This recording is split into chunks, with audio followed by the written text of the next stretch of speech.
Bonjour tout le monde, l'histoire est de retour. Cette fois-ci, je vous emmène en Russie. Voici un conte traditionnel russe. La petite poule rousse et le renard russe. Au fin fond de la Russie, Maroussia, la petite poule rousse, vivait seule dans sa maisonnette. Ses amis de la forêt aimaient beaucoup lui rendre visite. Grishka, l'ours brun, Igor, le cochon peintre, Katharina, l'oie, et Nicolas, le lapin, buvaient le thé et discutaient pendant que Maroussia recousait les boutons et raccommodait leurs chaussettes trouées.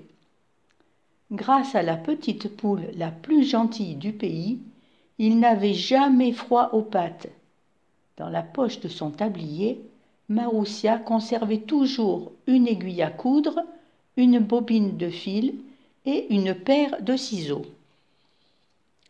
Derrière la colline vivait Piotr, le renard russe, et Louba, son épouse. Il rêvait de dîner d'une petite poule rousse. Toutes les nuits, Louba lisait des recettes pour cuisiner Maroussia. Mais le renard était un mauvais chasseur. Jamais il ne parvenait à attraper la petite poule, tellement elle était prudente. Les ventres vides de Piotr et de Louba gargouillaient. Un beau matin, Piotr eut une idée et annonça à Louba : « Prépare la marmite, ce soir nous mangerons la poule rousse, foie de renard. » Il mit son vieux manteau et, muni d'un grand sac, courut jusqu'à l'isba de Maroussia. Piotr arriva à la porte et frappa. Toc, toc, toc. « Qui est là ? » ?»« Ton voisin, le renard. Je claque des dents, chère Maroussia, et le vent froid passe par tous les trous de mon manteau. »« Entre donc, pauvre Piotr, viens te réchauffer pendant que je reprise ton manteau, dit-elle. Sitôt dans la maisonnette, Piotr, moustache frétillante, bondit sur la petite poule et tenta de l'enfermer dans son sac. Maroussia, plus rapide, parvint à s'envoler. Perchée sur l'armoire, Maroussia se moquait bien de lui.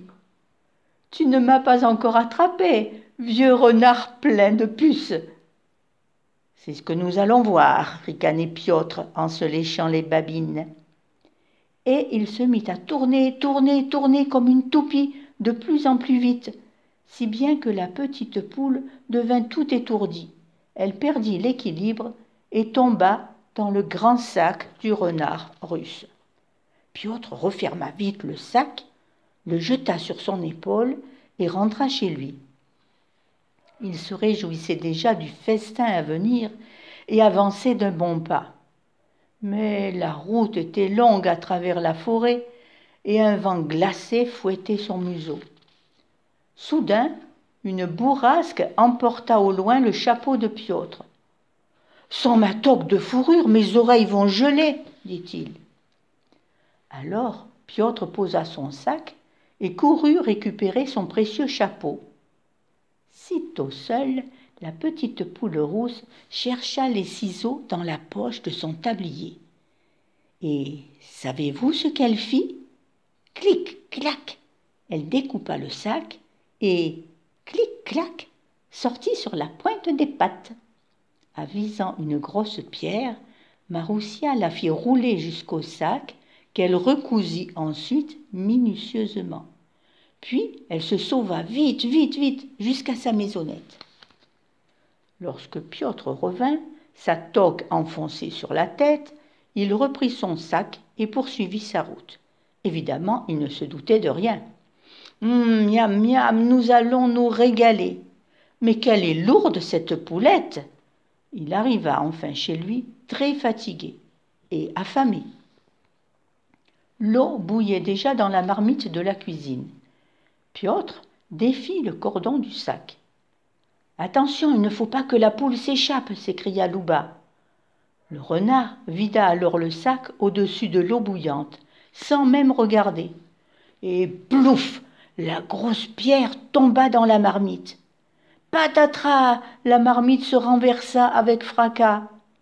Aïe, aïe, aïe! L'eau bouillante les éclaboussa.